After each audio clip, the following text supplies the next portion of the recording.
예, 저는 제가 발표할 거는요. 재정운영 계획서가 국회 예산 심사위원회입니다. 예, 코로나19 이후에 그러니까 굉장히 우리 사회가 많은 분야가 바뀔 거라는 얘기를 많이 하죠. 그래서 이제 뭐 다양하게 그럴 텐데요. 특히 이제 누구나 대부분 다 동의하는 게 앞으로 코로나 이후에 국가의 역할이 더 중요해질 거다. 그리고 국가의 역할이 중요해지면서 특히 재정 역할이 중요해질 거고 재정 지출은 지금보다 더 많이 증가할 거다. 뭐 그런 것에 대해서는 대부분 다 동의를 하는 거죠. 그래서 뭐 그렇죠. 그러니까 우리가 코로나19를 겪으면서 굉장히 많이 힘들었고 그 다음에 항상 아까 박정선 선생님도 말씀하셨지만 이런 어떤 위기를 겪고 나면 그게 또 이제 기회가 되고 또 그것이 이제 어떤 사회의 어떤 발전의 그 계기가 되는 거죠. 그래서 많은 사람이 이렇게 위기 이후에는 새로운 사회 계획이 필요하다. 그리고 뭐 그런 해요. 좋아요. 그러니까 저희도 정말 분명히 코로나 이후에도 그리고 내년에는 또 개선이 있죠. 그래서 이제 코로나 이후에 우리 사회가 어떤 식으로 발전을 할지 또 어떤 식으로 국민의 삶을 위해서 정부는 무엇을 할지 뭐 그런 것들에 대해서 분명히 많은 얘기를 할 겁니다. 그런데 그래서 이게 재정 역할이 증가할 거다. 그런 거에 대해서는 뭐 동의를 하고 또 그러고 분명히 우리는 아까도 나온 것처럼 아직도 더 복지는 더 많이 이제 확대를 해야 되고 분명히 정부 지출이 늘어날 거는 뭐 틀림없죠. 그런데 오케이. 그래서 정부의 재정 역할이 중요해진다. 다 동의할 수 있는데 문제는 항상 우리 걱정하는 그런 거죠. 그러면 과연 정부가 내 돈을 걷어가서 정말로 알뜰 살뜰 잘 쓸까? 그런 게 항상 우리가 걱정을 하는 거죠. 그래서 코로나 이후에 정부의 역할이 확대되는 건 중요하고 재정이 확대되는 건 중요한데 그러려면은 정말로 우리 국민의 돈을 걷어가지고서 정부가 잘 사용할 거다. 또 이런 약속을 잘 지킬 거라는 약속을 할 수 있고 우리가 그런 국민한테 그런 믿음을 주는 게 굉장히 중요한 거죠. 그래서 그런데 그럼 이렇게 정말 정부가 우리의 돈을 가지고서 정말 국민을 위해서 잘 사용할 거다. 그러한 믿음을 주려면 어떻게 해야 되나? 뭐 일단 행정부가 잘 쓰겠다고 말하는 것도 중요하죠. 하지만 스스로 돈을 쓰는 행정부 보고 그래 너희가 알아서 잘 써. 그런다고 그걸 믿을 수 없는 거예요. 중요한 거는 당연히 이런 행정부의 역할, 행정부의 재정 씀씀이를 감시하고 통제하는 게 국회의 고유한 기능이잖아요. 중요한 거는 그래서 국민의 대표인 국회, 국민의 대표인 국회, 그리고 행정부를 감시 통제하는 국회가 제대로 견제하는 역할을 잘 하는 게 중요한 거죠. 그래서 저는 앞으로 코로나 이후에 국가의 역할이 확대되고 그리고 분명히 재정 지출 증가할 텐데 정말 정부가 그러한 확대된 재정 역할을 잘 하려면 가장 중요한 것이 국회가 행정부를 감시하는 국회가 제 역할을 잘하는 게 전 제일 중요하다고 생각합니다. 그래서 그거에 대해서 얘기하려는데요. 일단 우리가 국회의 그 재정 기능은 보통 이제 두 가지가 있죠. 처음에 이제 예산 단계의 기능과 결산 단계의 기능인데요. 예산 단계의 기능이라는 것은 정부가 국민의 돈을 얼마를 어디에 어떻게 사용할까를 정하는 게 이제 예산 심의를 하는 거고요. 그 다음에 정부가 집행을 한 다음에 과연 집행할 돈을 얼마나 잘 사용했는지를 정하는 게 결산인 거죠. 그런데 이런 두 단계 중에서 저는 예산 단계, 그러니까 정부가 돈을 얼마나 어디에 어떻게 사용할까를 결정하는 단계에서 국회 역할을 할 거고요. 그 다음에 이제 다른 발제자분이 좀 더 결산 단계를 할 거로 기대합니다. 근데 자 그런 얘기고요. 예. 근데 저는 그럼 국회가 도대체 정부가 국민의 돈을 얼마를 어디에 어떻게 사용할지 그러한 예산 단계에서 가장 중요한 거는 저는 정말 좋은 예산이 되면 가장 중요한 거는 국가재정 운영 계획이라는 거예요. 실효성 국가가 제일 중요하다고 생각합니다. 그러니까 국가재정 운영 계획에 대해서는 오전 세션에도 두 분이나 말씀을 했는데요. 저도 또 얘기를 합니다. 그래서 아까 저희가 점심 먹을 때 했어요. 이 국가재정 운영 계획이 중요하다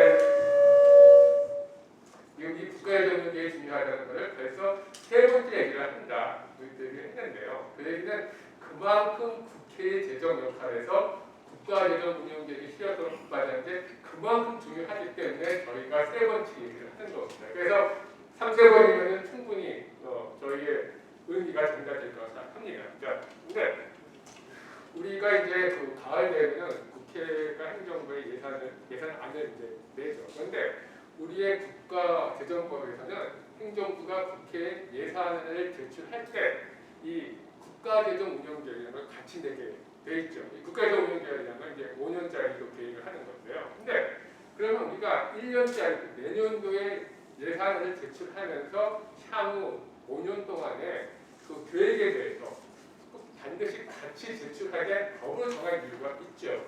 당연히 비록 내년에 1년짜리 예산을 짤 때도 적어도 5년 정도의 중기적인 시기를 가지고서 계획성 있게 예산을 짜라고 해서 그런 의미에서 이렇게 법에 강조하는 거죠. 근데 이제 중요한 거는 결국은 좋은 예산이 되려면은 단기적인 그때그때 현안에 매몰되는 것이 아니라 정말로 어떤 중기적인 시기에서 계획을 가지고 그 계획에 따라 짜는 게 정말 중요하다. 그 얘기를 하는 거죠. 그런데 사실 이 국가재정 운영 계획이 처음 만들어진 게 노무현 정부 2004년 정도인가요? 그때부터 된 것 같은데요. 사실은 이 재정학자들은 이 노무현 정부 때 그 만들어진 4대 재정 계획을 굉장히 높이 평가를 해요. 사실은 그게 이제 그때도 이게 4대 재정 계획이 된 이유가 우리가 그 전에 IMF 위기를 겪었죠. 그래서 IMF 외환위기 이후에 이제 어떤 그걸 극복하는 과정에서 뭐 증사금은 굉장히 적은 거지만 당시로서는 국가 채무가 꽤 많이 증가를 했어요. 그래서 이제 국가 채무가 좀 증가하면서 어떤 재정에 대한 어떤 그 건전성에 대해서 이제 많은 이제 고민을 했고 그러면서 정말 좋은 재정 운영이 필요하다. 해서 그 당시에 이제 4대 재정 개혁을 했는데 그 당시에 한 이 개혁은 우리가 그냥 뭐 독자적으로 한 건 아니고 그 당시에 이제 뭐 유럽 국가들에서 이미 어떤 그 재정 개혁이라는 걸 많이 한 걸 제가 도입한 거죠. 한 건데 그게 이제 네 가지가 뭐냐면은 처음이 국가재정 운영 계획. 그러니까 이거는 중기적인 시기에서 국가재정 운영 계획을 수립하고 다음에 그거에 의해서 매년에 예산을 짜고 근데 매년에 예산을 짤 때 일단은 그 이 큰 틀에서 그러니까 총액을 뭐 분야별 총액을 정하면은 그 분야별 총액에 따라서 각 부처에서 자율적으로 세부적인 예산을 짜고 그게 총액 대금 자율 편성이죠. 그 다음에 그렇게 자율적으로 짠 예산에 대해서 집행에 책임을 지고 그래서 그 집행 이후에 성과를 이제 평가를 하고 성과를 관리하는 거죠. 이렇게 하는 거. 그래서 이러한 것들을 다 서포트하는 디지털 예산들의 시스템을 이게 이제 4대 개혁인데요. 이거는 이제 지금도 소위 우리가 재정을 잘 하고 있다라고 하는 어떤 그 선진국들에서 이제 다 하고 있는 건데, 그러니까 우리도 이렇게 그러니까 우리는 지금도 제도는 갖추고 있어요. 그래서 우리가 이런 제도만 제대로 잘 운영된다면은 정말 아무 걱정이 없지요. 그런데 문제는 제도는 갖추고 있으나 현실의 운영이 그렇게 되지 않는다는 거죠. 그래서 핵심은 이러한 우리가 갖춘 이 4대 그 재정 시스템이 제대로 잘 굴러가야 하는데 그러려면 가장 중요한 것이 국가재정 운영계획의 실효성을 확보하는 거다. 그 얘기를 하려는 겁니다. 예. 근데 사실은 이 재정하는 사람들 다 아는데요. 우리가 벌써 10년 넘게 거의 뭐 10몇 년을 매년 정부가 예산을 제출할 때 5년짜리 국가재정 운영계획을 같이 제출을 해요. 그런데 문제는 그래서 아까도 말했지만 국가재정 운영계획을 제출하게 하는 이유가 제발 단기적인 시기에서 그때그때 현안 위주의 예산을 짜지 말고 최소한 5년 정도의 중기적인 시기를 가지고 예산을 짜는 건데 문제는 제출만 같이 하지 한 번도 예산안이 1년짜리 예산안이 5년짜리 이 중기적인 시기에 국가재정 운영계획에 전혀 구속되지 않는다는 게 문제예요. 그래서 뭐 역대 정부의 국가재정 운영계획 특성을 했는데요. 여기 쓴 것들이 결론이 이거예요. 일단은 국가재정 운영계획이 그러니까 내년도의 예산이 전혀 중기적인 국가재정 운영계획에 구속을 받지 않는다. 그러다 보니까 국가예정 운영 계획을 짤 때도 좀 정말 진지하게, 정말 열심히, 정말 잘 고민해서 짜는 게 아니라 대강대강 짜서, 그래서 국가예정 운영 계획 자체가 부실하게 수립되고 전혀 예산이 그에 구애를 받지 않는다. 뭐 그게 이제 핵심인데, 이거는 역대 정부가 다 그래왔고 이번 정부도 뭐 마찬가지입니다. 그래서 잠시 여기는 이번 정부에서 짠 2017년, 19년까지 예를 들었는데요.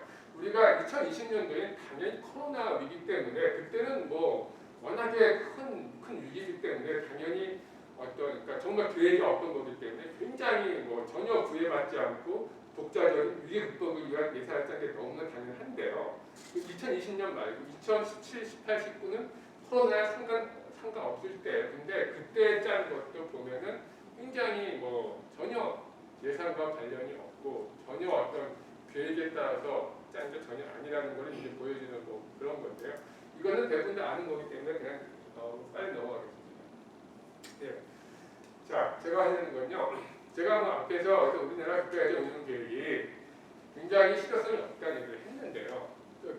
제가 그거를 그러니까 지금 하려는 거는 다른 나라와 이제 비교하려는 겁니다. 그러니까 EU에서는, 그러니까 EU는 이제 이런 거죠. 그러니까 EU는 아시다시피 이제 화폐는 통일을 했죠. 그래서 이제 유로화를 사용하는데, 그래서 EU 국가는 하나의 경제 체제에서 화폐는 통일을 했는데, 근데 각 국가가 존재하는 한 재정 정책은 고유하게 할 수밖에 없는 거잖아요. 그건 각 국가의 독자성이 있는 거예요. 그렇지만 물론 각 국가가 독자적으로 재정 운영을 하지만 그래도 어떤 전체 하나의 어떤 경제 단일 공동체이기 때문에 어느 정도 각 국가의 재정 운영을 할 때도 일정한 기준을 따를 필요가 있는 거죠. 그래서 여기에서는 EU에서는 각 국가가 EU 회원국들이 재정 운영에 대해서 일정한 기준을 제시하고 있죠. 그게 뭐 우리가 흔히 아는 국가 채무 60%,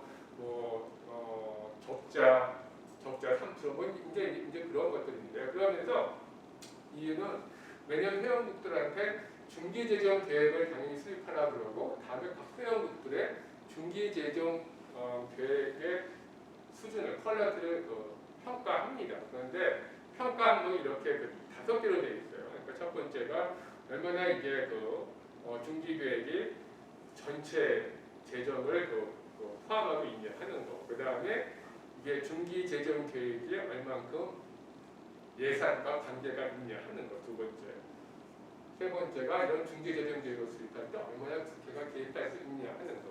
네 번째가 이런 중기 재정 계획을 수립할 때 독립적인 재정 기구가 얼만큼 역할을 하냐 하는 거. 그리고 마지막이 중기재정 내용 계획이 내용이 어떻게 되냐 하는 거예요. 여기서 보면은 점수로 보면 대충 알 수 있는 게 얼만큼 중기재정 계획이 예산을 아이딩하냐 하는 게 제일 점수가 높죠. 그만큼 중요하기 때문이고, 그 다음에 못지않게 독립적인 점수로 보면은 네 번째 독립적인 재정 계획 역할도 이제 상당히 큰 점수를 가지고 있죠. 그런데 이거를 갖고 이제 EU 국가들이 매년 평가를 해서 지금 그러니까 여기 보이는 제가 EU 국가들 중에서 우리가 대표적으로 아는 국가들을 예시를 한 거고요. 그 다음에 거기에 한국을 제시했는데, 한국은 제가 평가한 겁니다. 저하고 제 재정학자 동료들이 같이 이제 평가를 한 건데, 보면 이게 항목별 점수가 있고, 마지막에 지수라는 거는 이거를 총합해서 1위, 그러니까 모든 항목이 다 100% 충족하면 1점, 그 전에 충족 아니면 빵점 해서 이제 지수 점수 매긴 건데요. 영국 세계는 쭉 있어요. 쭉 있고, 근데 한국이, 그러니까 여기는 EU 평균이 지수가 EU 평균은 0.69예요.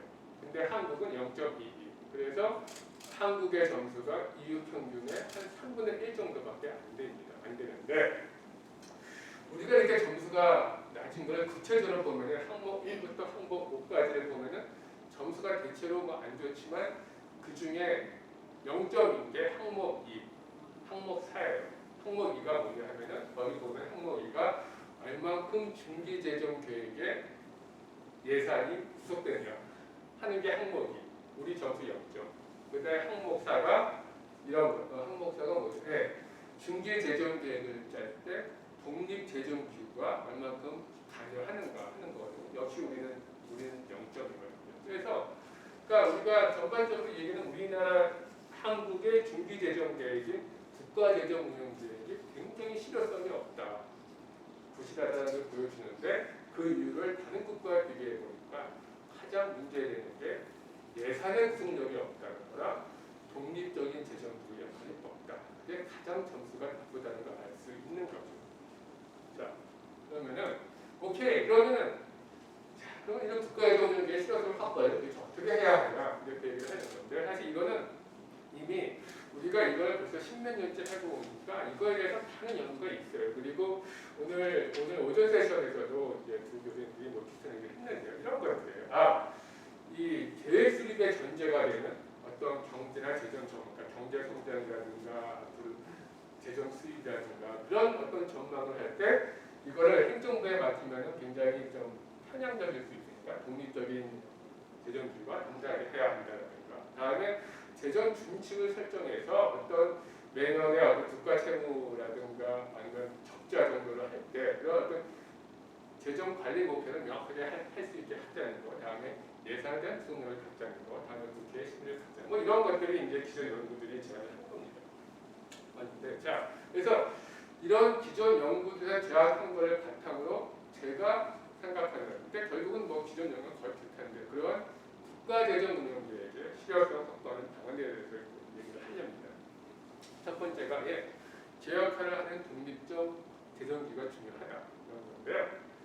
사실 우리는 아까 아침에도 나왔지만 굉장히 훌륭한 독립재정기를 가지고 있죠. 이 국회예산정책처가 우리나라의 독립재정기구지요. 그런데 문제는 이제 여기 한 것처럼 아까도 말했는데 그게 국가재정운영계획을 그 실효성을 확보하는데 독립적 재정기구가 중요해요. 이거는 아까 그랬듯이 굉장히 평가 항목 중에 중요한 그 항목으로 있죠. 근데 이런 거죠. 우리가 사실은 그러니까 과거에는 우리나라 그 거시 정책들에서 주로 통화 정책, 그러니까 아주 옛날에는 재정 정책을 그러니까 케인즈의 재정 정책을 중시하다가 1980년대부터는 좀 통화 정책이 거시 정책이 이제 그 중요하다가 2000년대 이후에 특히 이제 글로벌 금융위기 이후에는 굉장히 재정 정책이 중요해지는데, 과거에 통화 정책이 중요할 때는 이 통화 정책이 중요하기 때문에 통화 정책의 독립적 funk이 굉장히 중요했어요. 그래서 한국은행 같은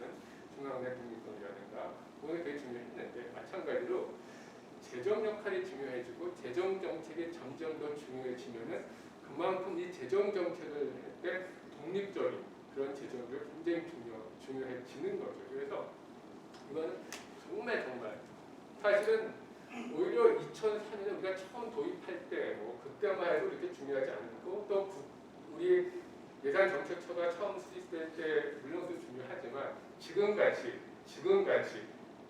앞으로 재정정책이 정말 중요해질 때는 더욱더 독립적 재정규 역할이 더욱더 중요해지는 거죠. 근데 그래서 사실은 우리는 이미 국회예산정책처라는 굉장히 훌륭한 독립재정기를 가지고 있습니다. 문제는 이 독립재정기구는 국회예산정책처가 국가재정운영계획에서 제 역할을 할 수 있어야 하는 거죠. 그게 제일 중요하거든요. 그런데 그럼 이 독립재정기구 역할을 하려면 어떻게 해야 되냐? 일단은 몇 가지 방안이 있습니다. 기본적으로는 이런 국가재정운영계획을 수립해서 거기에 어떤 그 전제가 되는 여러 가지 경제 재정 전망에 대한 어떤 그 검토를 이제 이 독립재정기구가 해야 되고, 그 다음에 또 그거를 평가하고 모니터링하는 거를 다 해야 하는 거죠.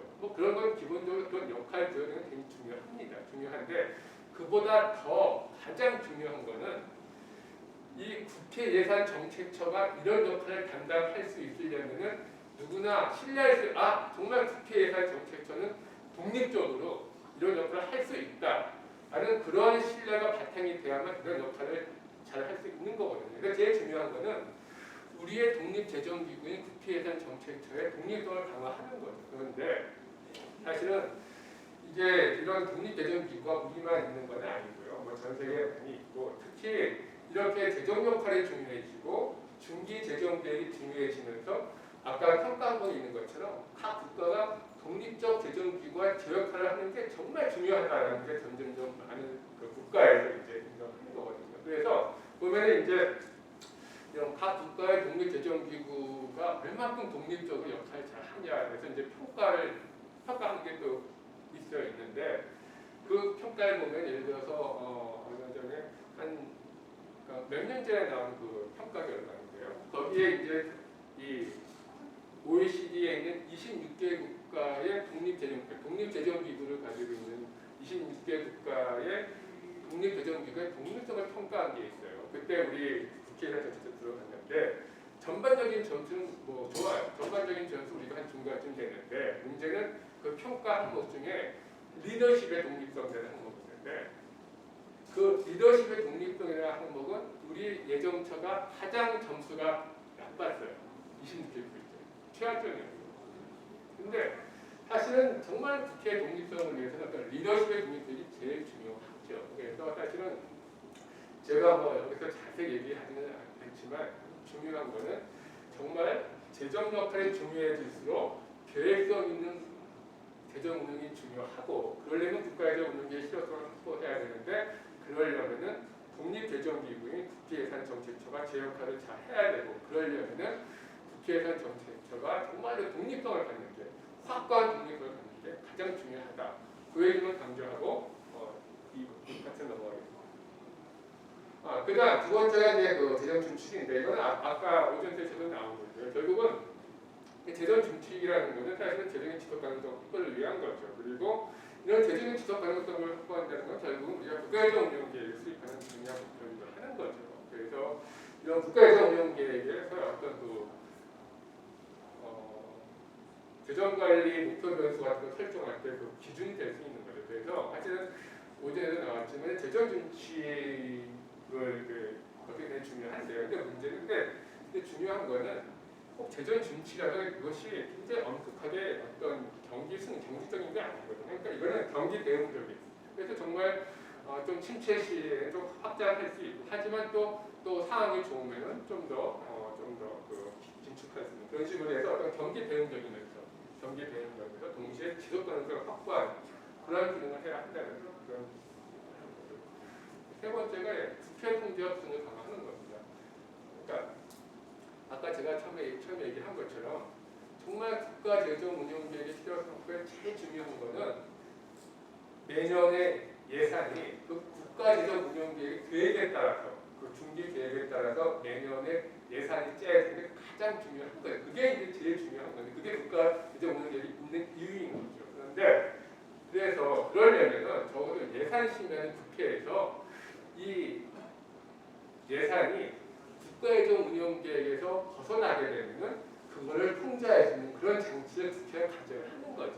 그게 제일 중요하거든요. 그래서 이제 그 방법에 대해서 제가 했는데 결국은 그러니까 뭐 이게 국회의 동의를 받는 데까지 갈 수도 있지만 아마 장기적으로 그게 맞을 테지만 현 단계는 아무런 국회의 구속력이 없거든요. 국회가 통제 장치 아무것도 없기 때문에 최소한 적어도 예산이 국가재정 운영 계획에서 벗어날 때는 그거에 대해서 어떤 국회의 어느 정도의 의견 수렴, 어떤 동의 그런 절차를 밟아야 되겠다 하는 게 이제 가장 중요한. 그 다음에 네 번째는 그거랑 이어지는 얘기입니다. 결국은 국회의 구속력을 강화하는 건 이어지는 건데 그러려면은 아까 오전에 나왔지만 결국은 그 국가재정 운영 계획이 또 이게 제 기능을 잘 봐야되면 이게 탑다운 예산 제도랑 같이 이제 연계해야 되는데요. 이런 탑다운 예산, 정말로 행정부 예산이 탑다운식으로 잘 짜여지려면은 결국 국회에서 탑다운 예산 제도에 맞는 예산 심의 제도를 가져야만 하는 거죠. 그래서 그 얘기는 뭐냐면 일단은 가령 상반기에는 이제 국회에서 총액을 얼마로 한다. 그다음에 각 분야별을 얼마로 한다. 그런 거에다 이제 국회 동의를 받고 그다음에 그런 동의 하에서 행정부의 각 그 부처가 이제 독자적으로 각 그 한도 내에서 부처별 예산을 짜고 그다음에 하반기에 가면 각 상임위에서 각 부처별로 구체적인 예산을 심의 이런 식으로 일단 총액에 대한 큰 틀에서 합의를 국회가 먼저 하고 그 뒤에 이제 뭐 세부적인 이런 식으로 국회에서 이용해야 되는 게 굉장히 중요하다. 오전에 국정 교수님도 하신 얘기지만 저도 또 같은 얘기를 합니다. 그만큼 중요하기 때문이죠. 예. 결론이에요. 계속 말하지만 향후 대전 역할은 분명히 더 확대됩니다.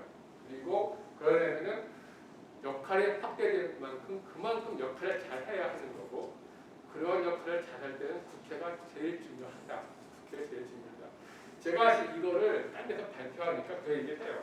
근데 도대체 대한민국을 믿을 수 있냐? 오히려 지금도 보면 오히려 국회는 더 돈을 막 쓰려고 그러고 오히려 기재부가 더 돈을 덜 쓰려는 거 아니에요? 어떻게 믿겠냐 그런 얘기를 해요. 근데 문제는 그렇게 되는 이유는 국회로 하여금 제대로 감시하고 통제할 수 있는 제도가 갖춰지지 않기 때문에 그렇거든요. 정말 국회 본래 국민의 대표인 국회가 국내 돈을 정부가 국내 돈을 잘 사용하도록 감시하고 통제하고 하는 건 국회의 가장 기본적인 기능이고 그러한 가장 기본적인 기능을 잘 할 수 있게 제도가 갖춰지면 그러니까 사람을 믿는 게 아니라 국회의원을 믿는 게 아니라 제도가 그렇게 갖춰져야 하는 거죠. 그러니까 제도가 그렇게 갖춰지면은 그렇게 운영될 수밖에 없는 거라고 저는 생각합니다. 예, 감사합니다.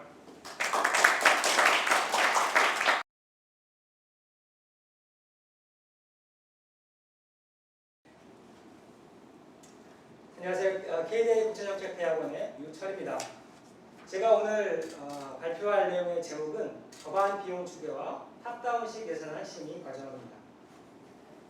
목차인데요.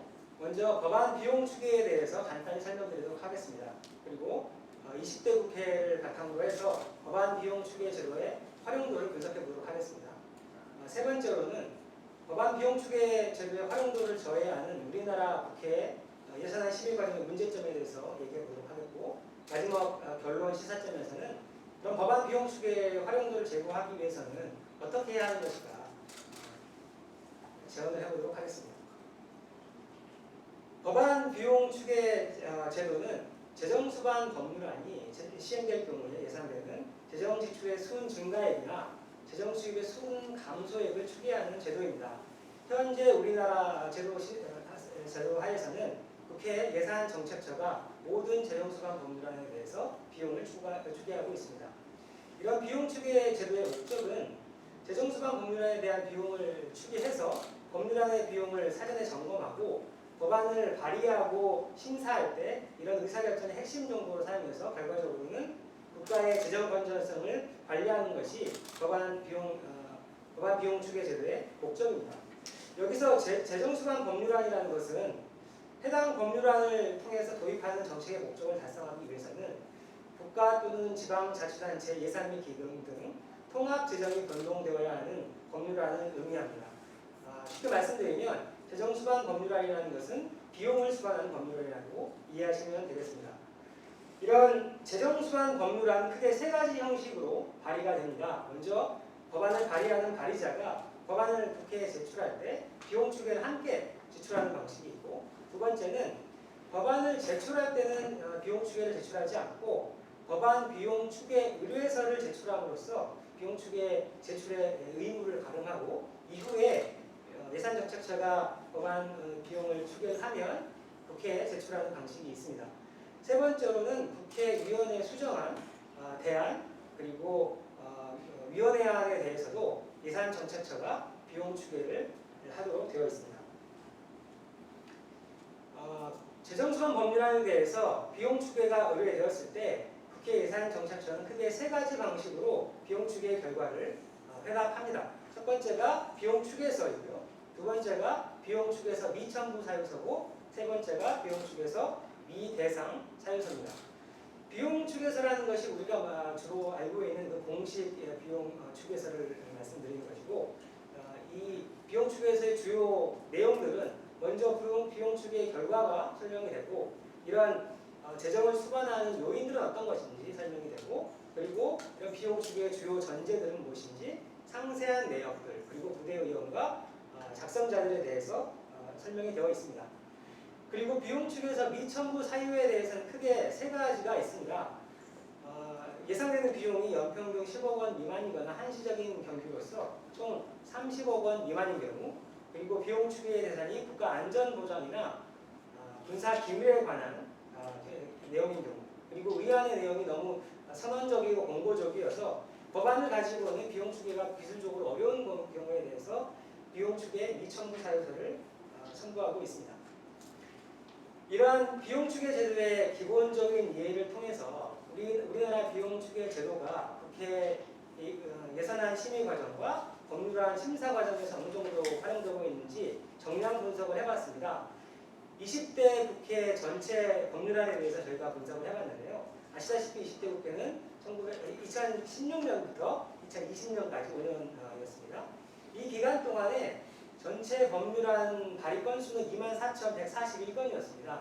그 중에서 의원 발의 법률안은 21,594건이었고 약 90%의 법안이 의원 발의 법안이었습니다.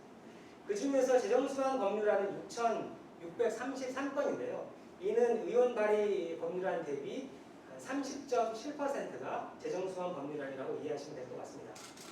이렇게 재정수완 법률안이 예산정책처의 비용 추계가 의뢰되었을 때 예산정책처는 크게 세 가지 방식으로 회답을 했는데, 비용 추계에서는 전체 29%였고 비용 추계 미청구 사유는 전체 36%였고 비용 추계 미대상은 전체 35%였습니다. 이렇게 이제 예산정책처가 비용 추계 결과를 회답을 하면 사실은 의안 정보 시스템에 모두 온라인 비용 추계서로 첨부가 되어야 합니다. 그런데 저희가 분석을 해보니까 4,034건만 온라인 비용 추계서로 첨부가 되었고, 이는 전체 예산정책처가 작성한 비용 추계의 61%에 해당하는 비중이었는데, 이것이 의미하는 바는 예산정책처가 비용 추계를 작성함에도 불구하고 전체 40% 정도는 아예 시스템 자체에 등재가 되지 않는다라는 것을 알 수 있었습니다. 더 중요한 것은 예산정책처가 비용 추계를 작성하면 이 비용 추계 정보가 국회 심사 과정에서 활용이 되어야 되는데, 그런 활용의 정도를 저희가 분석해 보기 위해서 크게 두 가지를 점검해 봤습니다. 먼저 상임위원회 검토 보고서에서 비용 추계가 얼마나 언급되는지, 그리고 또 하나는 상임위원회 소위원회 심사 참고 자료에 비용 추계가 얼마나 언급이 되는지를 저희가 분석해 봤는데, 상임위원회 검토 보고서에 언급된 비용 추계는 비용 추계 전체 대비 6.7%밖에 되지 않았고요. 이 얘기는 비용 추계 93.3%는 검토 보고서 작성에 전혀 활용되지 않고 있었습니다. 그리고 상임위원회 소위원회 심사 보고서에 언급된 것은 전체 비용 추계 1.8%에 해당해서 전체 98.2%는 사실 소위원회 심사 참고 자료에 전혀 언급이 되지 않고 있었습니다. 보시다시피 활용도가 너무나 낮은 것이죠. 이런 활용도를 20대 국회에 대해서 연도별로 추이를 분석해 봤는데요. 그 5년 기간 동안 의원 발의 법안 대비 재정수완 법률안은 평균 30.7%에서 첫 해보다 마지막 해에 살짝 감소하는 추세를 보이긴 했습니다. 그런데 이런 비용 추계 결과가 의안 정보 시스템의 온라인 비용 추계서로 첨부된 정도는 첫 해에는 거의 80% 정도는 등재는 되는데, 마지막 5년 차에는 17%, 18%로 급락하는 것을 볼 수 있었습니다. 더 문제가 되는 것은 상임위원회 검토 보고서에 언급된 비용 추계서 정도는 첫 해 12% 정도에 있다가 마지막 해는 0%에 해당하고요. 또 소위원회 심사 참고 자료에 비용 추계가 언급된 정도는 첫 해에 2.5% 하다가 마지막에 0%를 보이고 있었습니다. 저희가 이 정량 분석을 통해서 발견한 것은 이 국회 예산정책처가 비용 추계서를 작성함에도 불구하고 그 61% 정도만 시스템에 등재가 되고 거의 한 40% 정도는 아예 시스템에서 빠지고 있었습니다. 그리고 무엇보다 더 중요한 것은 상임위원회 검토 보고서와 그리고 상임위원회 소위원회 심사 참고 자료를 작성할 때 이 비용 추계의 활용도가 극히 저조하다는 것을 볼 수 있었습니다. 이런 정량 분석과 함께 그런 비용 추계와 관련된 주요 정책 담당자들이 비용 추계의 중요성과 그 필수성에 대해서 어떻게 인식하고 있는지를 표적 집단 면접을 실시해서 분석해 보았습니다. 저희가 2021년 1월 19일부터 21일까지 FGI를 진행했고요. 1차적으로는 설문조사를 했고 2차적으로는 설문조사를 바탕으로 대면 FGI를 진행하였습니다. FGI 대상은 국회의원실 보좌관, 그리고 예산정책처의 분석관, 그리고 상임위의 입법조사관, 그리고 정부 관련 공무원들을 대면 인터뷰했습니다. 이 정책 담당자들이 비용 추계를 얼마나 중요시하고 있고 얼마나 활용하고 있는지를 인식을 조사했을 때 놀랍게도 특히 이제 국회의원실의 보좌관들의 아주 낮은 체감도를 볼 수 있었습니다. 그들이 국회 법안을 발의할 때 비용 추계 정보를 어느 정도 활용하느냐, 고려하느냐라는 질문에 10% 정도 고려하는 것 같다라고 얘기를 했었고, 그리고 심사 과정에서는 한 1에서 2% 정도 활용되는 것 같다라고 얘기했습니다. 예산정책처 분석관들은 국회 심의 과정에서 비용 추계 활용도가 낮은 것 같긴 하다. 하지만 어떤 이해관계가 첨예한 그런 법안의 경우에 대해서는 비용 추계 정보가 중요해지는 것 같다라는 인식이 있었고요. 특별히 이제 정부의 공무원들 입장에서는 우리가 법안 비용 추계 제도를 만들 때 국회의원들이 법안을 심사할 때 비용을 고려하게 하는 것이 주요 목적이었는데 현 상황에서 우리나라 국회의원들은 비용 추계 정보를 거의 참고하지 않는 것 같다라고 정부에서는 인식하고 있었습니다. 입법조사관들 입장에서도 이 법안이 재정수반 법률안이라고 할지라도 초기에 법안이 제출될 때 비용 추계가 첨부되지 않으면 그 이후 검토 과정에서 거의 참고하지 않고 있었습니다. 이런 이제 낮은 활용도를 보이고 있는데 그 원인에 대해서 다음과 같은 인식들을 갖고 있었습니다. 먼저 우리나라 비용 추계 제도에서 비용 추계에서 미첨부 사유와 비용 추계에서 미대상 사유가 지나치게 폭발적이다. 그래서 이 우리나라 비용 추계 제도의 실질적인 규율성이 약하다라고 인식하고 있었고요. 또한 국회의원실 입장에서는 비용 추계서를 제출하지 않아도 비용 추계 의뢰서를 제출하는 것만으로 가름할 수 있기 때문에 비용 추계서 제출하는 것이 상당히 행정상의 관행 정도라고 생각하고 있었고요. 그 다음에 재정수반 법률안이라고 해도 비용 추계서 없이도 심사가 진행이 됩니다. 따라서 비용 추계가 꼭 필요한 것이라고 생각하지 않고 있었고요.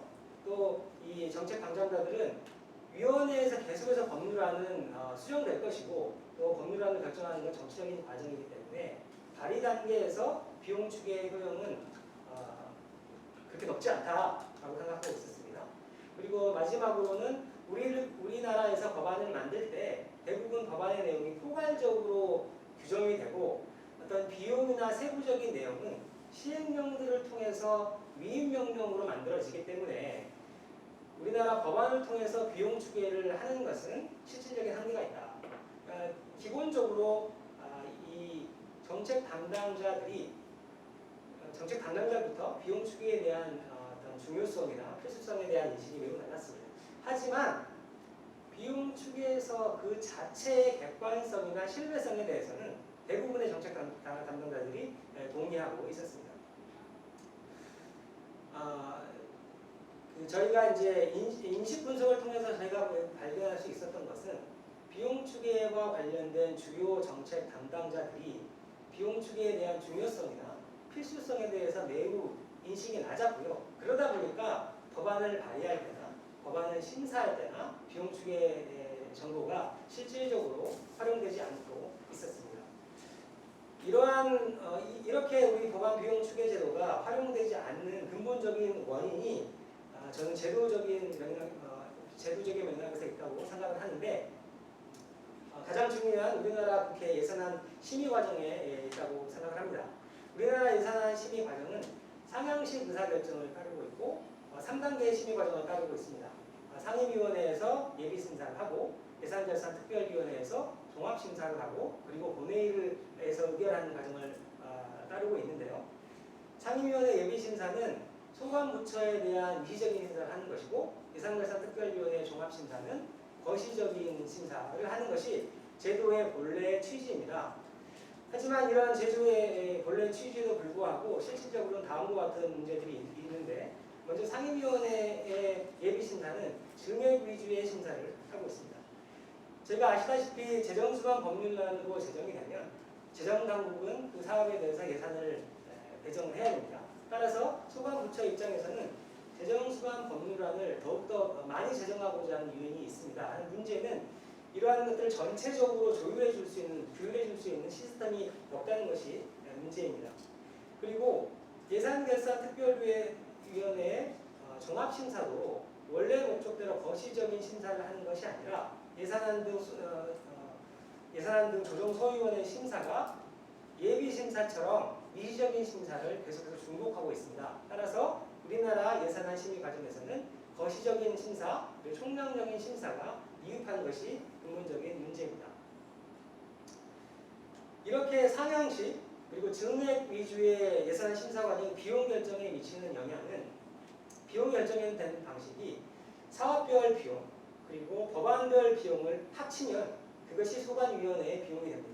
그리고 위원회별 비용을 합치면 재정 총량으로 결정되는 구조가 우리의 예산안 심의 과정입니다.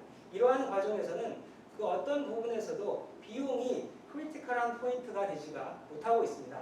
그리고 이러한 상황에서는 지출 한도를 통해서 위원회별 그리고 소위원회별, 위원회별, 그다음에 전체 비용을 규율할 수 있는 시스템이 존재하지 못합니다. 그래서 재정수반 법안을 발의하는 발의자 입장에서도 그 개별 법안에 대한 비용 정보에 무감각하게 되고, 또 법안을 심사하는 위원회 입장에서도 소관 비용의 정보에 대해서 민감하지 못하게 됩니다.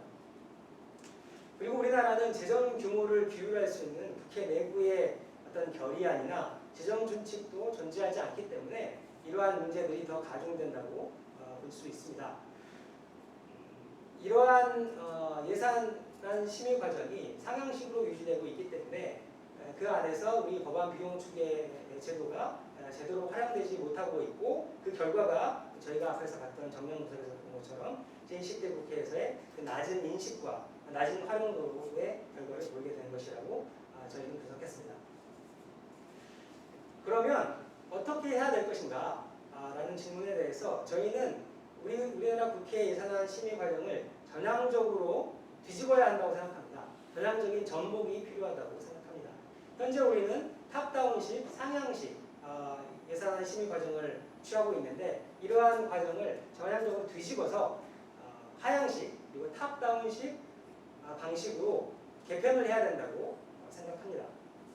탑다운식 예산안 심의 과정이란 먼저 총 지출 한도를 정하고, 그 지출 한도 내에서 기능별 분야별 지출 한도를 정하고, 그리고 그 한도 내에서 위원회별 지출 한도를 설정하는 것을 의미합니다.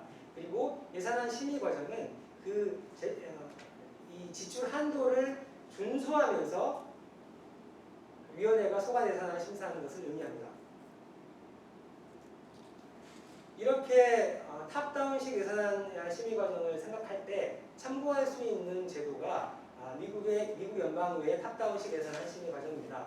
미국에서는 대통령 예산안에 대해서 먼저 국회 예산위원회에서 예산 결의안을 작성합니다. 그리고 이 예산 결의안은 예산안 심의 과정의 가이드라인으로 작용하는데, 핵심 내용은 재정 총량을 설정하고, 그리고 기능별 지출 한도를 설정하고, 위원회별 지출 한도를 설정하고, 세출 소위원회별 지출 한도를 설정합니다. 그 이후 예산안 심의 과정은 재반위원회가 이 설정된 지출 한도 내에서 소관 법률을 심사하는 것입니다. 그리고 미국 연방의회에는 다양한 재정 준칙과 재정 관리 제도들이 이런 탑다운식 예산안 심의 과정을 지원하고 있습니다. 이렇게 예산안 심의 과정이 탑다운식으로 바뀌면 비용 추계가 실질적으로 활용됩니다. 예산 결의안이 확정된 후에는 신규로 예산 권한을 증가시키는 법률안이나 결의안이나 수정안은 연방의회에서 상정되지 못합니다. 그리고 할당된 지출 한도를 초과한 위원회는 더 이상의 법안을 심사할 수 없습니다. 따라서 법률안의 발의와 위원회의 심사 과정에서 개별 법안들이 지출 한도 내에서 비용 경쟁을 하게 되고, 이런 비용 경쟁을 심사 과정에서 비용 경쟁을 하기 때문에 비용 추계가, 개별 법안에 대한 비용 추계가 실질적으로 활용되게 되는 것입니다. 우리나라 국가 재정 안정성을 위해서 법안 비용 추계 제도는 매우 중요한 제도입니다. 하지만 비용 추계 제도가 있음에도 불구하고 우리나라 국회 예산안 심의 과정과 재정수반 법률안 심사 과정에서 비용 추계가 활용되는 아주 극히 저조한 상황입니다. 그리고 관련 정책 당사자들도 중요성과 필수성에 대해서 매우 낮은 인식을 보이고 있었습니다. 이렇게 비용 추계의 활용도가 저조한 근본적인 원인이 저는 우리나라 예산안 심의 과정이 상향식으로 이루어져 있기 때문이라고 생각합니다. 이러한 상향식 예산안 심의 과정을 전향적으로 바꿔서 탑다운식 예산안 심의 과정으로 바꿔야 된다고 생각합니다. 따라서 재정 총량을 정하고, 그리고 기능별 분야별 지출 한도를 정하고, 그 안에서 위원회별 지출 한도를 정하고, 이 지출 한도에 따라서 재정수반 법률안을 심사할 때 개별 법률안과 또 위원회별 비용의 이 개별 법률안의 비용이 의사결정의 핵심 정도로 활용될 수 있고, 그렇기 때문에 비용 추계가 실질적으로 활용될 수 있을 것이라고 기대합니다. 감사합니다.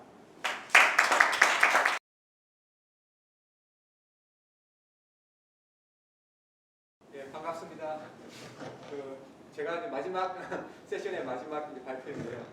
제가 맡은 부분은 이제 우리가 재정 지금 이제 예산 제도 전반에 대해서 이야기했는데, 이제 마지막으로는 이제 우리가 재정에 이미 돌아가고 있는 재정 지출들을 어떻게 우리가 효율화시키고 이제 관리할 것인지, 이제 그 이슈를 중심으로 말씀을 드리겠습니다.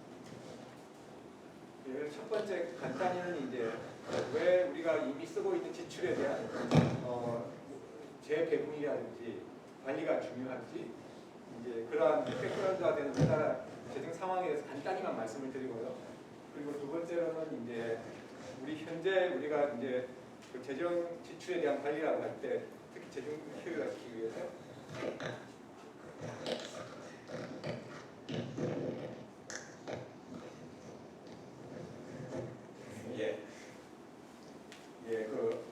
그러니까 재정 기존에 이미 쓰이고 있는 돈에 대한 이제 효율화를 이제 잘하기 위해서 크게 두 가지 정도 이제 그 행정부에서는 수단을 쓰고 있습니다. 하나는 이제 재정 사업에 대한 성과 관리와 평가, 그래서 이 정보를 활용해서 예산 편성할 때 관리하고자 하는 노력이 있고, 또 하나는 이제 그것보다는 좀 더 근본적으로 이제 우선순위에 근거해서 재정 지출 구조 자체를 효율화시키려고 하는 노력. 이제 그러한 게 있어서 그걸 흔히 뭐 이름 여러 가지가 있습니다.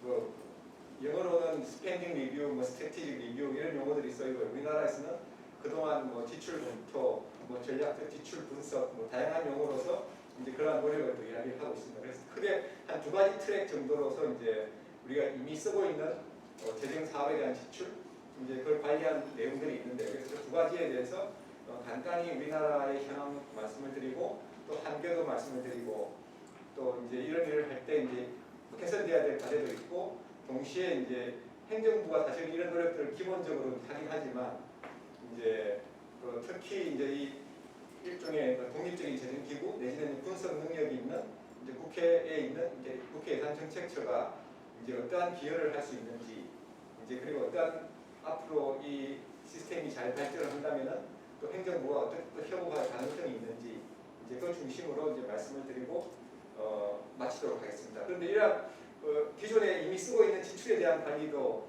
이제 앞에 이미 오전에도 세션에서 말씀해 주셨고, 또 저 앞에 세션 또 두 분께서도 말씀해 주셨는데, 이게 재정에 대한 총량에 대한 규율이라고, 에그리게이트 디스플린이라고, 총량에 대한 규율, 총량에 대한 제약 조건, 이것을 인식하는 예산 제도가 운영이 되느냐 안 되느냐, 이게 상당히 되게 중요합니다. 그게 없으면 이제 이 우리 재정 지출의 관리에 있어서도 이제 상당히 마진을 하게 됩니다. 그러니까 이미 하고 있는 것들 조금씩 어떻게 전략하고 뭐 그런 거지, 근본적으로 우리가 진짜 시대 상황에 맞게, 정책 환경에 맞게, 정책 우선순위에 맞게 예산의 구조를 바꾼다든지 하는 그런 근본적인 이제 그 지출에 대한 관리나 그 재배분이 이루어지기 상당히 힘듭니다. 그래서 아까 그 도감 비용도 말씀해 주셨는데 사실은 이제 큰 제도의 틀로 보면은 기본적인 그러한 전제 조건이 있는 것이 상당히 중요하다고 이 분야에 있어서도 말씀을 드릴 수가 있겠습니다. 예, 그래서 우리나라 현재 뭐 재정의 이슈라고 한다면은 첫 번째는 이미 다 말씀해 주신 대로 재정 이력 자체가 감소하고 있다. 그래서 그 이유는 뭐 다 말씀해 주셨기 때문에 자세히 말씀은 안 드리고요. 그리고 두 번째는 이제 지출 수요도 동시에 증가하고 있다. 그리고 이제 또 하나의 이제 지금 특히 이 시점에 있어서 중요한 것은 이제 저희 어려움을 있다고 보는 것은 재정 운용 기조 자체에 대한 어떤 이제는 합의가 있느냐라고 하는 이제 질문이 있는 것 같습니다. 예, 그 전까지는 이제 아시는 대로 이제 우리 행정부의 예산 당국이 이제 헌법에 있는 예산 편성권을 가지고 재정 정책 기조를 결정하더라도 사실은 거기에 대한 어떤 챌린지가 사실은 그렇게 있지는 않았습니다. 하지만 이미 이제 우리가 뭐 코로나도 있었지만 그 전부터도 이제 점점 이제 민주화에 어떻게 보면 뭐 발전한 민주화의 결과이긴 한데요. 민주화가 진행되면서 이제 다양한 이제 이해관계자들이 행정부에서 이제 말하는 재정 운용 기조에 대해서 근본적인 질문을 던지면서 왜 꼭 그렇게 해야 되지? 그게 맞나? 이제 이런 이제 도전들이 이루어지고 있습니다. 그래서 이 재정 운용 기조 자체에 대한 이제 합의가 없다. 이제 그러다 보니까 이제 앞에 이야기가 되었던 이제 그 국가재정 운용 계획이라든지 이런 것들이 사실은 더 중요해지는 것 같습니다. 그 전에는 이제 그것들이 실효성이 없더라도 이제 재정 정책 당국이 이제 이끌어 올 수가 있었는데 이제는 이제 그런 공식적인 이제 합의를 이루는 플랫폼이 제대로 작동을 안 하면 이제 상당히 이제 앞으로는 재정을 일관성 있게 운영하기는 힘들어진 여건이다 이렇게 볼 수가 있겠습니다. 그리고 이제 마지막으로는 이러한 숙제들을 풀려고 하면은 이제 정부에 대한 신뢰가 사실은 가장 중요한 것 같습니다.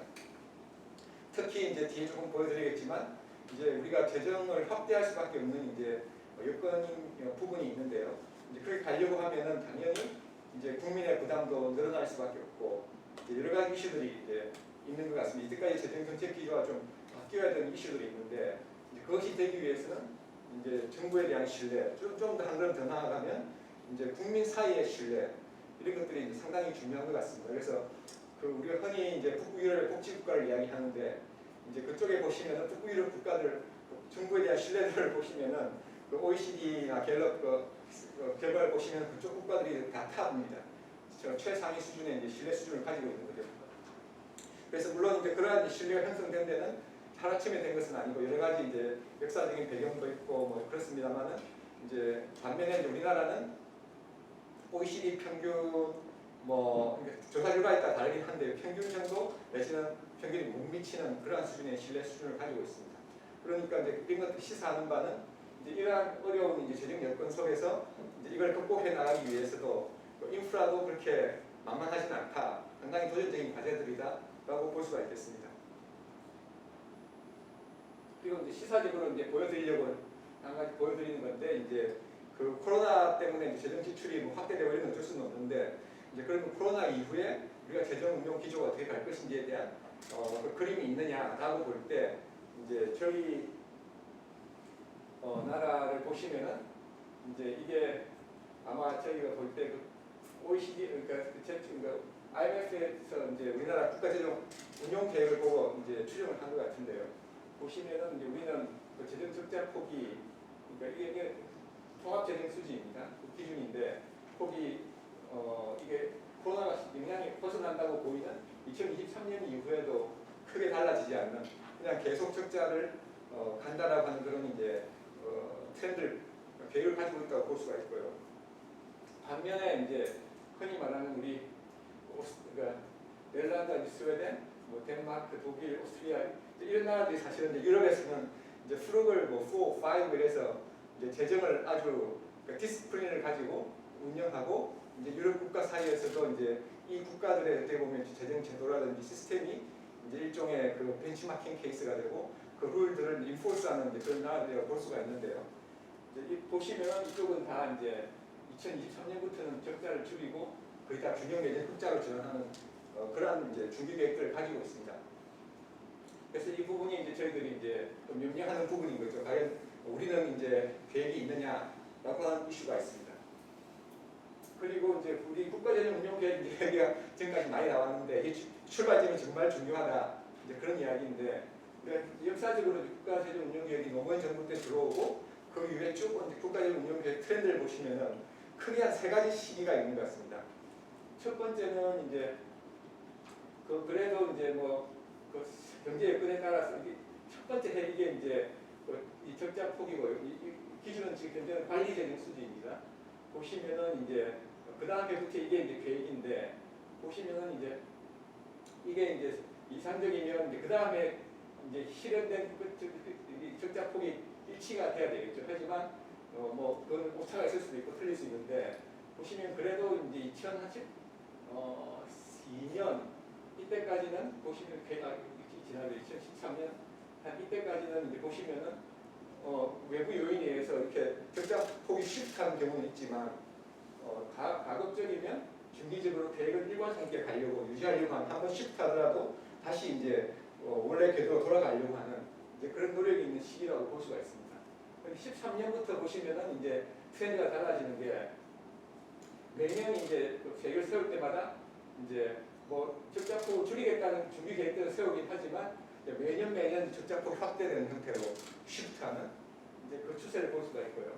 17년부터는 또 다른 이제 추세가 나타나는데 이 오렌지색인데 보시면은 이제 아예 이제 매년 쉬프트할 뿐만 적자폭이 늘어나는 형태로 옮길 뿐만 아니라 이제 준비 계획 자체가 적자폭을 줄이겠다는 계획은 이제 없는 거죠. 보시면은 이제 다 기울기가 이제 올라가는 게 아니고 다 들어눕는 형태로 이제 가고 있습니다. 그래서 크게 보면 벌써 이제 3번 국가재정운용계획이 들어온 이후에 한 3번의 레짐에 체인지가 변화가 있다는 걸 우리가 볼 수가 있습니다. 그래서 더더욱 이제 이런 부분들이 이제 저희 이제 오늘 같은 이제 어젠다 상당히 중요한 이유라고 생각이 됩니다. 그리고 이제 이런 나보에서 하시는 장기재정 전망 다 아시는 거고 우리가 장기적으로는 서스테이너블 하지 않는 구조를 가지고 있다. 그래서 이 부분을 사실 근본적인 이제 한번 그러니까 조금씩 리폼은 했지만 이제 계속 이 질문들이 점점 이제 커지는 이제 그러한 상황을 하고 있기 때문에 더더욱 오늘과 같은 어젠다가 중요하다고 생각을 합니다. 그리고 이제 우리 재정 구조가 이제 고령화되고 있다. 그래서 의무 지출이 늘어남으로써 이제 재정 지출을 효율화시킨다든지 재정을 재배분한다든지 이제 그런 부분들이 점점 이제 그 폭들이 줄어들고 있는 걸 볼 수가 있습니다. 이제 반면에 이제 물론 이제 원칙적으로는 사실 그렇게 이야기합니다. 원칙적으로는 사실은 국가 재정에 의무 지출은 없다. 법으로 돼 있더라도 사실은 필요하면 다 바꿀 수 있는 거고 바꾸는 거다라고 해서 사실 원칙적으로는 이제 의무 지출은 없다라고 할 수도 있는데 그렇지만 이제 좀 더 경직성이 높은 법으로 되어서 요건만 갖추면 지출할 수밖에 없는 그런 부분들, 이제 그 의무 지출들이 늘어나는 것인데 이제 뒤에 말씀드린 이제 지출 효율화 이 노력들이 이제 사실은 이제 이런 부분을 좀 근본적으로 챌린지하려고 하는 그런 요소들이 있습니다. 그래서 단순히 우리가 이미 쓰고 있는 것들, 이 재량적인 지출들 타겟팅해서 좀 잘 절감하고 좀 안 되는 거 줄이고 이렇게 하자는 부분도 있지만 그걸 소위 말하는 이제 efficiency saving, 효율성에 기초한 세이빙이라고 본다면은 그게 아니라 이제 정책 환경의 변화, 우리의 이제 근본적인 수요의 변화에 따라서 이제 의무 지출까지도 포함해서 이제 근본적으로 재정 구조를 재구조화시키는 그 노력을 하자라고 하는 게 이제 뒤에 말씀드리는 이제 우리 지출 효율화 노력이라고 보시면 되겠습니다. 예, 그래서 내용이 많으니까 빨리빨리 지나가겠습니다. 크게 보면은 이제 이거 좀 틀렸는데 기획재정부가 아니고 이제 우리나라 전체로 본다면은 지출 효율화 관련 작업은 행정부에서는 이제 재정사 아까 말씀드린 성과 원리와 평가를 통해서 하고 지출 효율화 제도를 이제 지금 이제 기획재정부 내부에서 내부적으로 이제 한 16년, 17년부터 이제 계속 시범 사업 내지는 이제 소규모 형태로 시도를 하고 있긴 합니다. 그래서 이 부분을 말씀을 드리겠습니다. 그래서 이 두 가지가 이제 행정부 내부에서는 지금 이루어지고 있는 노력이고요. 반면에 입법부에서는 당연히 예산 심의하시고 현 정책처에서도 이제 다양한 사업이나 분야에 대한 평가를 하시기 때문에 이제 그러한 정보들이 잠재적으로 이제 우리 지출 효율화에 쓸 수 있는 정보들이라고 볼 수가 있겠습니다. 그리고 감사원에서도 이제 검사도 하시고 성과 감사 이런 걸 통해서 그런 정보들을 생산해내고 계시고 실제로 이 정보들이 행정부에서 이런 노력들을 할 때 활용이 되고 있습니다. 국회에서도 당연히 이제 예산 심의할 때 활용하시겠지만 거꾸로 이제 이 정보들이 행정부에서도 이제 유용한 정보로 활용이 되고 있다고 보시면 되겠습니다. 그리고 이제 그래서 이제 제가 드릴 부분은 이제 이 두 부분 행정부에서 하고 있는 이 두 부분을 말씀을 드리고 그 다음에 이제 우리 국회 특히 예산정책처가 이제 특히 두 번째 이 부분에 대해서 어떻게 앞으로 인게이지할 수 있을까 또 예산정책처가 별도의 또 일을 한다면 이 부분에서 어떤 일을 할 수 있을까를 말씀을 드리겠습니다. 그래서 이제 먼저 성과 관리 평가를 보시면은 다들 앞에 OECD가 비교해서 말씀해 주셨는데 이 분야도 보시면 한국은 넘버원입니다. 이 OECD 서베이가 이제 매년 한 4, 5년에 한 번씩 하는데 11년, 19년에 있었는데 어쨌든 이 서베이의 기준은 이제 필요한 요소들 그리고 이러한 요소들이 최소한 이제 버짓 과정, 예산 편성 과정, 예산 과정에 어느 정도 이제 통합되어 있느냐 이런 것들을 보는 건데요. 그래서 그런 요건들로 보면은 뭐 한국이 거의 넘버원이고 어찌 보면 멕시코도 있는데요. 아마 국가 특징도 있습니다. 상당히 이런 것들을 제도화시키고 이제 공식화시키는 그런 국가들이 있고 그렇지 않고 그냥 하나의 좀 인포멀하게 그 과정에 인베드 시키는 나라들도 있긴 있거든요. 그래서 그런 나라들이 대표적으로 이제 북유럽이나 사실은 네덜란드 이런 국가들이 훨씬 이제 제도화, 공식적인 제도화는 덜 되어 있지만 실질적인 인포스먼트라든지 강도는 더 강한 그런 국가들로 볼 수가 있겠습니다. 그래서 우리나라는 이제 성과관리와 평가 제도는 사실은 이게 DJ 정부 때인데요. 김대중 정부 때 시범 사업을 하고 노무현 정부 때 이제 본격 4대 재정개혁 아까 말씀드린 4대 재정개혁의 일부로서 들어와서 이제 시작이 되었습니다. 그러니까 실질적으로 만약 2005년이 본격적으로 시작된 시점으로 본다면은 지금 15년이 경과된 것이고 실제로 시범 사업부터 생각한다면 거의 20년이 넘은 그런 제도라고 볼 수가 있겠습니다. 그런데 이제 이렇게 이제 되면서 이제 환경이 좀 변하고 있기 때문에 저희들이 볼 때 좀 중요한 것은 이제 평가 제도의 성숙에 따른 운영 방식도 개선이 필요하다. 지금까지는 이제 이 부분도 많이 바뀌긴 했습니다만은 이제 산당국이 좀 주도해서 부처들은 따라오고 이제 주도하는 형태였다면 이제 점점 이제 앞으로는 부처의 오너십도 존중하면서 부처가 자발적인 이제 이런 과정에 정보를 낼 수 있는 그러한 과정으로 바꾸는 게 상당히 중요하다고 생각이 됩니다. 특히 제도의 지속성을 생각한다면은 왜냐하면은 이제 소위 말하는 그 실제적인 정보들은 다 부처에 있기 때문에 사실 부처가 자발적으로 참여하지 않으면 나올 수 있는 정보가 상당히 제한적이라고 하는 부분이 있습니다. 그래서 이게 제도 지속성과 실효성에 있어 제한이 걸리는 거죠. 그래서 대부분의 이제 그 OECD 국가들은 상당히 성과 정보나 정보 자체 생산은 상당히 분분화되어 있고요. 이제 그렇게 할 수밖에 없긴 한데 지금 저희도 똑같은 아마 이슈는 있습니다. 그래서 어떻게 이렇게 갈 것인지에 대한 고민들이 있는 것 있고요. 그 다음에 이제 지금까지는 어떻게 제도의 틀을 만들고 기반을 만들었다면 실제 의사결정에 진짜 유용한 정보를 어떻게 이제 저한해서 만들어낼 것이냐라고 하는 이제 숙제도 있습니다. 그리고 이제 아까 말씀드린 이제 재정 여건 자체가 이제 우리가 점점 이제 어려워지는 상황으로 들어가기 때문에 이제 이런 제도를 활용하면 당연히 사업 개선을 하지만 이제 실제로 이제 예산의 편성에 있을 때 좀 의미 있는 정보들도 만드는 게 필요하다고 볼 수가 있고 그 다음에 이제 평가 제도들도 다양하기 때문에 이것들을 좀 잘 인티그레이트해서 이 제도를 운영하는 비용도 줄이고 또 이 정보들이 잘 서로 연계될 수 있도록 하는 것 그것도 중요하다고 볼 수가 있겠습니다. 현재 이제 우리나라에서는 이제 그 재정 사업에 대한 포괄적인 성과 관리 제도는 매년 모니터링할 수 있는 성과 계획서와 보고서를 만드는 제도가 있고요. 그 다음에 이제 연중에 이제 분기별로 이제 일종의 이제 모니터링을 하고 연간 평가를 하고 이제 3년 동안 사실 킵트랙해서 이제 중기적인 성과도 보겠다라고 하는 이제 상당히 이제 바람직한 제도의 틀이긴 합니다. 핵심 사업 평가라고 들어봤는데요.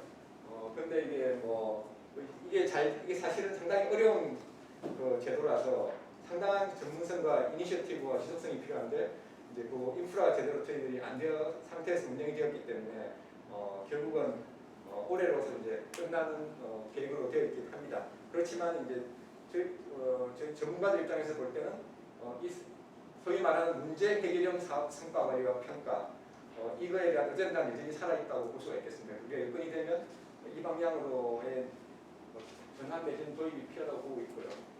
그 다음에 이제 우리 아시는 재정사업 자율평가가 있고 사업 그 다음에 이제 마지막으로 이제 다부처 사업에 대한 대응사업 심층평가 네 이렇게 있습니다. 예, 그래서 시간이 많지 않아서 좀 스킵하고 그 다음에 그 외에도 이렇게 다양한 제도들 평가되어 있다고 볼 수가 있고요. 이건 뭐 틀렸습니다. 그래서 밖에서 지금 매년 다 하는데 3년 중에 좀 과거자 그렇게 있긴 한데요. 예. 그 다음 그래서 이런 제도를 왜 하느냐 이제 효율성 제고도 있고 배분의 효율성도 있고 기술적인 효율성도 있고 책임성을 제고하는 부분이 있는데 오늘의 초점은 이거이기 때문에 뒤에 이 부분들은 좀 뒤에 스킵하면서 지나가겠습니다. 예, 그 현재 이제 우리가 예산 배분의 효율성이라는 관점에서 본다면은 현재 우리 평가 제도는 단위 사업과 세부 사업 중심의 평가를 하고 있기 때문에 사업 하나 보면서 이제 피드백을 주는 형태라고 보실 수 있습니다. 그러다 보니 이제 좀 큰 거시적인 전략적인 배분이라고 하는 그 부분은 사각지대에 놓여 있다 볼 수가 있고요. 그래서 이제 근본적인 이제 예산에 대한 정책 환경에 대응하는 재정 구조의 전환 이런 것들은 이제 이 평가 제도에서는 다룰 수가 없는 거죠. 예, 그 다음에 이제 세출 구조 조정안 자체도 이제 그게 체계적으로 나오고 있지는 않다. 특히 이제 심층 평가 같은 경우가 이상적으로는 다부처 사업을 보기 때문에 이제 좀 사실 전략적인 배분이라든지 지출 효율하고 훨씬 이제 큰 스케일로 이야기할 수가 있는데 이제 노력은 하지만 그 부분이 뭐 여러 가지 이유 때문에 난항을 겪고 있다. 그래서 일부에서는 효과는 있지만 그게 그렇게 안정화된 형태의 효과는 있다고 좀 보기 힘든 그런 상태입니다. 예, 그 다음에 성과 개선 수단 이런 부분들은 뭐 스킵하겠습니다. 예, 그래서 이제 현재 제도 목적으로 본다면 현재 우리가 가지고 있는 제도들이 성과 관리 자체의 목적이 있는 게 사업 평가, 문제 해결하는 성과 관리, 예산 배분보다는 실제 문제를 해결하는 그런 이슈가 있고요. 그 다음에는 이제 예산 관리 및 성과 관리 포괄하는 제도가 재사업적 평가, 심층 평가, 그리고 성과 관리 기본 내는 정보를 생산하는 제도가 재성과 목표 관리 제도, 평가 계획서 보고서인 거죠. 그리고 이제 마지막으로 평가는 아니지만 지출 구조 자체에 이제 초점을 둔 새로운 과정을 운영하려고 하는 시도가 있는 부분이 이제 분야별 지출 구조 조정 과정이 되겠습니다. 예, 그래서 이제 이 부분들은 이미 좀 말씀을 드려서 한계들을 이제 제가 지나가고, 예, 그래서 이제 그래서 이제 지금까지는 이제 성과 관리와 평가 제도의 노력과 한계들을 좀 말씀을 드렸다면 이제 최근에 새롭게 시도되고 있는 지출 검토에서 실제로 이제 지출을 재배분하는 그 과정 자체를 초점을 두고 있는 그 제도에 대해서 말씀을 드리겠습니다.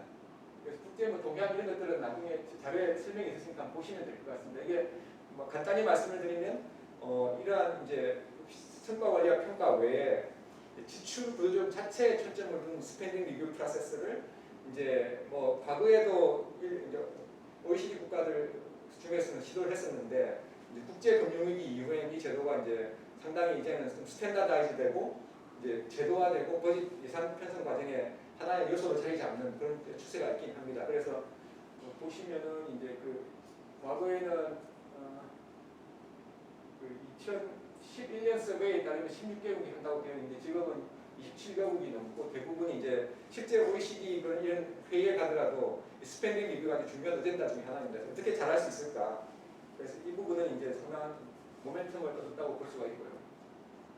그리고 이제 리뷰하는 이 내용 자체도 이제 상당히 근본적이다 라고 볼 수가 있고, 이제 그냥 한 가지 여러 자리에서 제가 말씀을 드려서 또 한 번 더 말씀을 드리면, 예를 들면 네덜란드의 스펜딩 리뷰에 보면 어떤 내용이 있냐면은 옵션이 여러 가지가 있는데 보면 이제 지출 절약을 하려고 하면 어떤 옵션들이 있을까 이런 것들인데, 대표적인 게 네덜란드 같은 경우 재밌는 거는 국방 예산 중에는 이제 육군을 없애는 옵션도 있습니다. 그래서 어떻게 아미를 없애느냐 이제 말이 안 된다고 생각할 수 있는데 그 실제로 이제 네덜란드 입장에서는 육군이 없이도 자기들은 괜찮다고 생각하는 부분이 있습니다. 왜냐하면 주적은 러시아고 러시아가 네덜란드에 들어오려고 하면은 독일을 통과해야 되고, 그렇기 때문에 자기들은 어차피 독일이 무너지면 자기들은 러시아에 대항할 수 없다. 그래서 뭐 필수 불가이라면 육군 없이도 자기들은 차라리 군사협력을 독일과 잘하는 것이 더 중요하다 방안이 될 수 있다고 생각하는 거죠. 그래서 그 얘가 보여주는 바는 이 지출 검토라고 하는 과정이 아주 펀더멘탈한 질문을 가지고 옵션을 만들어내는 과정으로 운영될 수가 있는 거죠.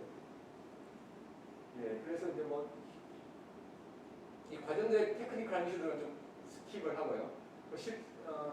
우리나라 같은 경우에 실제 현황이 이제 보시면은 그 15년 국가재정운용계획 재정개혁 작업반 보고서에서 이 전략적 분석이라는 이름 하에 이제 이런 제도가 필요하다는 논의가 되었었고요. 그리고 이제 실제로 이제 기획재정부가 발표를 했습니다. 그리고 이제 시범 사업도 했었고, 그리고 2020년에는 이제 분야별 종합 지출이라고 작년에 이제 저희와 이제 KDI가 이제 좀 나누어서 시도도 했었고, 올해도 지금 6개 주제별 작업반이 진행 중이긴 합니다. 그런데 이제 이 시도에서 이제 근본적인 이제 단계는 이제 기획재정부가 내부에서 그냥 적절한 가버넌스 구조 없이 해보고 있는 게 가장 큰 한계입니다. 그러다 보니 이제 그 부처의 그 인게이지먼트도 사실은 아주 약하고요. 그러다 보니 이제 제대로 된 정보가 나오기 힘들고, 이제 정보 소스는 대부분 이제 각 분야에 있는 외부 전문가에 의존하게 되고, 예산실에 있는 제한된 정보 이 두 가지가 결합이 되면서 되기 때문에 이게 그 사실 근본적인 지출 구조적으로 안을 만들기 상당히 힘듭니다. 왜냐하면 필요한 것들은 두 가지 요소인데, 그 분야에 대한 전문성과 더불어서 그 재정 사업에 대한 전문성을 비판적인 전문 시각을 가지고 이걸 재구조화시키는 한 그림을 실제로 그리는 건데, 이게 아무나 할 수 있는 건 아니거든요. 그래서 이 부분이 이제 뒤에 말씀드릴 때 시간이 다 되어서 이제 사실 그래서 이런 바틀렉들이 있긴 있습니다. 그래서 이 부분이 앞으로 이게 이제 제대로 자리 잡고 이제 우리 재정 여건이 어려워지기 때문에 이제 이 부분이 작동을 하기 시작한다면은 이제 국회 예산 정책처가 상당히 할 부분이 크다. 왜냐하면 국회 예산 정책처는 재정 사업을 늘 보시고, 그리고 이제 어떤 분야에 사실 국한되시는 것도 아니고, 그리고 이제 자료 요구권도 계시고, 그래서 어떻게 보면 상당히 이제 이 작업을 하기에는 아주 유니크하게 유리한 포지션이 있는 기구라고 생각이 됩니다. 예, 그래서 현재 이제 보시면은 이제 지출 조절과 관련해서는 이제 저희들이 생각하는 것은 이제 성과 관련 평가 제도를 통해서 사실은 정보가 생산되는 거고, 이제 이 정보들을 가지고 아까 말씀드린 이런 지출 검토 과정이 이루어지게 되면은 실제 이제 그림이 그려지고, 또 이 그림이 그려지면 이제 사실 국가재정 운용 계획에 사실은 활용이 되면 이게 이제 선순환이 될 수 있는 그런 구조라고 생각을 합니다. 예, 그래서 지출이 이게 잘 되기 위해서는 일단 가버넌스가 좀 제대로 돼야 되고요. 왜냐하면 탑에 서포트가 있어야 됩니다. 그래서 정치권의 서포트와 행정부의 탑에 서포트가 있어야 되고, 그리고 재정 제도 내에서도 이제 중요한 게 아까 국가재정 운용 계획 이런 것들이 중요한 이유는 이제 이 중기적인 시기가 필요하거든요. 근본적인 재정 구조를 바꾸는 것은 1년짜리 작업이 아닙니다. 대부분 3년, 5년의 시계를 가지고 그림을 그려야 됩니다. 그래서 예를 들면 이제 저희들이 네덜란드가 워낙 모범적이라서 한번 가서 이야기해 보면은 그 예산실이 아예 그냥 부처와 합의된 각 분야별로 주요한 세이빙 옵션들 3년짜리 옵션이거든요. 그 합의가 된 옵션들을 가지고 있다고 봅니다. 그러니까 이 상황이 필요하면은 이제 그 옵션을 쓸 수가 있는 거죠. 그런 형태로 적어도 이제 지출 비율이라고 하는 것은 단년도 예산 편성의 관점이 아니라 중기적인 시기가 필요한데, 이 부분이 되려고 하면은 지금은 실질적으로 우리나라는 다 단년도 예산 편성이거든요. 국가의 운영 계획이 있지만, 그래서 그 부분이 어떻게 작동이 될 것이냐가 상당히 중요한 이슈인 것 같습니다. 그리고 이제 부채 인센티브도 상당히 중요하고, 이 부분도 여전히 탑다운 이슈가 상당히 중요한 것 같습니다. 탑다운이 없으면 부처가 이게 사실 굳이 이런 할 이유가 없거든요. 그래서 이 부분도 여전히 중요하고, 이 아까 말씀드린 역량 부분, 정보 부분, 그 부분의 전문성과 또 사업에 대한 전문성과 정책 분야에 대한 전문성이 또 틀리기 때문에 있고, 그다음 객관성이 필요하고, 이것들 다 구비한 데가 역량이 어떻게 확보가 될 것이냐가 중요하고, 그리고 또 실제 지출 구조에 들어가게 되면은 다 조직에 연계되기 때문에 조직의 요소도 사실 상당히 중요합니다. 그래서 특히 이제 공공기관이나 우리 민간도 마찬가지, 위탁을 하는 민간기관들도 마찬가지고, 특정 사업에 다 이제 이렇게 경직적으로 매칭이 되어 있으면 상당한 저항을 가기 때문에 어떻게 조직 구조를 또 유연하게 할 것인지, 특히 이제 중앙행정부도 마찬가지고, 이 부분도 정말 중요한 바틀렉 중에 하나입니다. 그리고 마지막으로 이제 우리나라 예산 편성 국회 역할이 어떻게 되나고 있는지와 예산 정책 역할을 보시면은 지금까지 아까 말씀드린 대로 행정부 예산 편성권을 가진 기획재정부가 이제 좀 리드하는, 그러면 크게 그게 챌린지가 없는 과정이었다면 국회는 예산 삭감 정도만 하고, 이미 이제 우리나라 이 단계를 지나가서 이제 국회 영향력이 점점 커지는, 아까 아마 우리 오년 세션에서 장 블란달이 이제 코로나 겪으면서 국회가 약해졌다, 문화 급하니까 행정부가 다 일을 해야 되니까 아마 그런 취지로 이제 이야기하신 것 같은데, 반면에 우리나라는 꼭 그런지는 잘 모르는 것 같아요. 코로나 시점에서도 사실은 그 입법부가 거의 어젠다를 세팅하는 이제 그런 형태로 가 있기 때문에 그 지금은 상당히 좀 전환기다라고 볼 수가 있는 것 같습니다. 그러면서 이제 과도기로서 이 재정 스탠스에 대한 컨센서스가 없이 사안별로 그냥 일이 벌어지는 이제 그런 상당히 좀 위험할 수 있는 그런 약간 혼란스러운 상황이라고 볼 수가 있을 것 같습니다. 그래서 실제로 이렇게 되면은 이제 궁극적으로 필요한 과거로 돌아갈 수는 없다고 생각하고요. 그렇다면 이제 이미 앞부분에 다 발표하지 말씀해 주셨지만 우리 국회에 있는 정치 과정에 이제 어떻게 이걸 책무성을 내재화시킬 것이냐, 의사결정도 하고 책임도 지는 구조를 만드는 게 상당히 중요하다고 생각이 됩니다. 예, 그래서 이제 그렇게 하기 위해서 이제 지출 구조적 작도 그 요소 중에 하나인데 크게 예산정책의 역할은 크게 두 가지가 가능할 것 같습니다. 첫 번째 하나는 이제 국회와 합의와 지지에 기반해서 이상적으로 의원대학제 국가는 아니지만 적어도 이제 그 재정 총량이라든지 어떤 그래서 어떻게 보면 테크노크래틱한 요소인데 이게 상당히 어려울 것 같은데 재정 운용에 있어서 테크노크래틱한 요소와 정치적인 어카운터빌리티가 들어간 요소 이 두 가지를 어떻게 구분할 것인가 그 부분인데 저희들이 볼 때는 총량에 대한 디스플린과 지출 효율화 액션을 만드는 것들은 상당히 저희는 테크노크래틱한 독립성이 있어야 된다고 생각을 합니다. 예, 그래서 만약에 그게 합의가 된다면 그 시스템이 작동을 한다면은 이제 이 예산정책처와 예산당국이 협업하고 이 과정을 제대로 운영할 수 있는 그 여지가 있다고 생각합니다. 그런데 그렇지만 그게 안 되었을 경우 그때는 그냥 예산정책처 내부에 전체적으로 어차피 지출에 대한 이 효율화 시도가 커지기 때문에 선제적인 작업을 하시는 부분 그리고 또 기획재정부가 이 제도가 정착화되어서 오픈된 과정으로 갈 경우 이제 그것에 대한 이제 검토를 내실 수 있을 것 같고요. 그래서 크게 이제 그러한 역할을 하실 수 있다고 생각이 됩니다. 예, 이상 시간이 다 되어서 마치겠습니다.